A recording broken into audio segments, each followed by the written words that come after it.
बानी पाकिस्तान कायद-ए-आज़म मोहम्मद अली जिन्नाह रहमतुल्लाह अलैह और मुल्क के पहले वज़ीर-ए-आज़म लियाकत अली ख़ान के माबैन जिन्नाह की ज़िंदगी में शुरू होने वाले इख्तलाफात इनकी वफ़ात के बाद फ़ातिमा जिन्नाह और लियाकत अली ख़ान के माबैन भी मुसलसल चपकलश का बाइस बने रहे। दोनों के माबैन ताल्लुकात इस हद तक कशीदा हो गए थे कि लियाकत अली ख़ान ने फ़ातिमा जिन्नाह को सियासत से दूर रखने के लिए हर तरह के हथकंडे इस्तेमाल किया। यहाँ तक कि जिन्नाह की वफ़ात के बाद 2 बरस तक फ़ातिमा जिन्नाह को इनकी ख्वाहिश के बावजूद बानी पाकिस्तान की बरसी के मौके पर रेडियो पाकिस्तान के जरिए कौम से खिताब करने की इजाज़त नहीं दी गई और तीसरे बरस जब इनको खिताब की इजाज़त मिली तो इनकी तकरीर को सेंसर कर दिया गया। ये सिलसिला सन 1951 में लियाकत अली खान के कत्ल के बाद भी ख़त्म न हुआ, क्योंकि फ़ातिमा जिन्नाह ने अयूब खान की आमराना हुकूमत को तस्लीम करने से इनकार कर दिया था।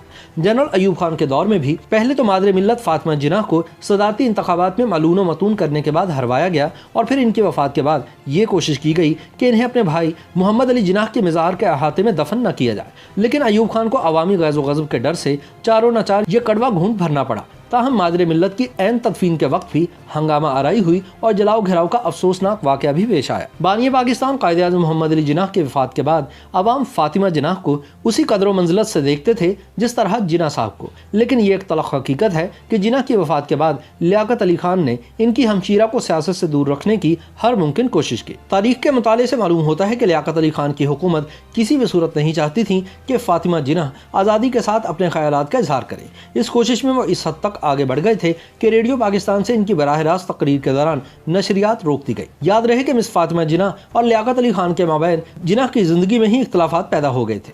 फ़ातिमा जिन्नाह अपनी किताब मेरा भाई में मोहम्मद अली जिन्नाह के हवाले से लिखती हैं कि लियाकत अली खान को तो कायद की मौत का इंतजार था। कुदरतुल्लाह शहाब अपनी किताब शहाबनामा में लिखते हैं कि कायद आज़म के वफ़ात के बाद फ़ातिमा जिन्नाह और लियाकत हुकूमत के दरमियान सर्द महरी का गुबार छाया रहा।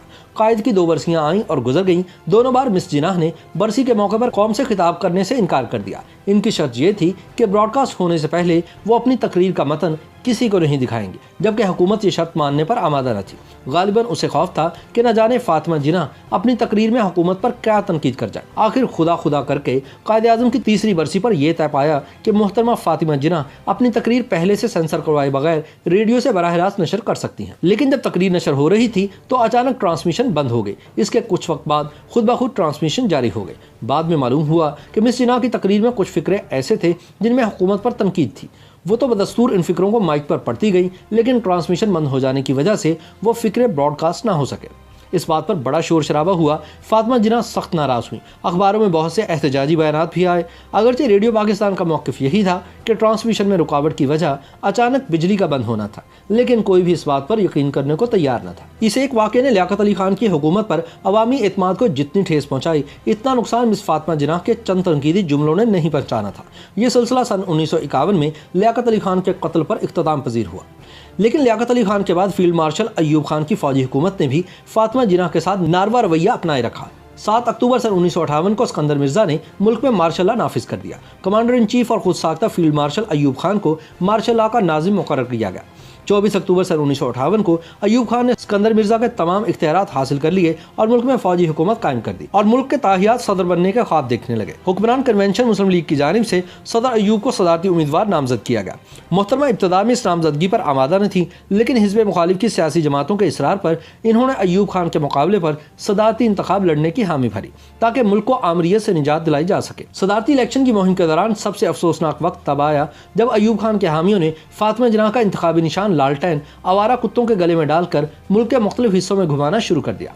जनवरी सन 1965 में सदारती इंतखाब हुआ। हिज़्ब मुखालिफ के सियासतदानों को इस बात का मुकम्मल यकीन था कि मिस जिन्नाह ही कामयाब होंगे, लेकिन फौजी जनता ने झुर्लू फेर दिया और इलेक्शन कमीशन ने अयूब खान को कामयाब करार दिया। अयूब हुकूमत और फ़ातिमा जिन्नाह के दरमियान इन्हीं कशीदगियों की वजह से मादरे मिल्लत के अचानक पुरअसरार हालात में इंतकाल के बाद इनको मज़ार कायद के अहाते में दफन करने की बजाय ये कोशिश होती रही कि इन्हें कराची के कदीम मेवा शाह कब्रिस्तान में दफन किया जाए। इस कोशिश की अपोजिशन की जानिब से मुखालफत की गई और कमिश्नर कराची को मुतब्बे किया गया कि अगर मोहतरमा फ़ातिमा जिन्नाह को कायद आज़म के मज़ार के अहाते में दफन ना किया गया तो बलवा हो जाएगा। इस तरह उन्हें कायद आज़म के मज़ार के अहाते में दफन करने की इजाज़त मिली। मादरे मिल्लत की कब्र कायद आज़म के मज़ार से 120 फुट दूर बाएं जानिब खोदी गई। मरहुमा की पहली नमाज जनाजा कसर फ़ातिमा में सुबह 8:30 बजे मौलाना इब्ने हसन चारजोई ने पढ़ाई और फिर जब इनकी मैयत 9:15 बजे कसर फातिमा से उठाई गई तो लाखों आंखें अश्कबार हो गए।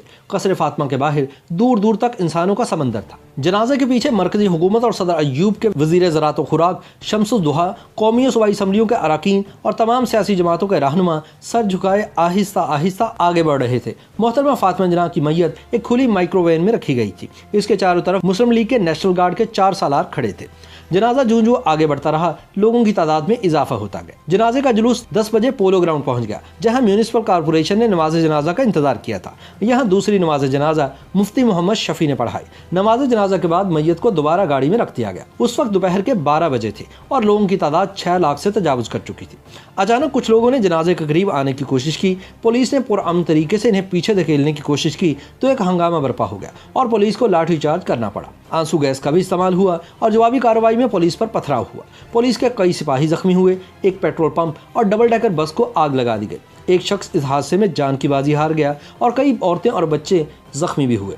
12:35 पर KH खुर्शीद और MAH इस्फहानी ने लरजते हाथों, कपकपाते होंठों और भीगी हुई आंखों के साथ खतून पाकिस्तान के जस्ते खाकी को कब्र में उतारा। जो ही मैयत को लाहद में उतारा गया, हुजूम धाड़े मार मार कर रोने लगा। तदफीन की आखिरी रसूमात में शिया अकीदे के मुताबिक तलकीन पढ़ी गई, जिसमें फातिमा बिनते पूंजा पुकारा गया। कब्र को आहिस्ता आहिस्ता बंद किए जाने लगा और 12:55 पर मोहतरमा फातिमा जिनाह की कब्र हमवार कर दी गई। YouTube पर गूगली न्यूज देखने के लिए youtube.com की सर्च बार में गूगली न्यूज TV टाइप करें। गूगली न्यूज के पेज पर सुर्ख रंग के सब्सक्रिप्शन वाले बटन पर क्लिक करना ना भूलिए। YouTube पेज पर अपलोड होने वाली वीडियोस से बाखबर रहने के लिए बेल आइकन पर क्लिक कीजिए। आपको हर नई वीडियो के बारे में नोटिफिकेशन मौसूल हो जाएगा।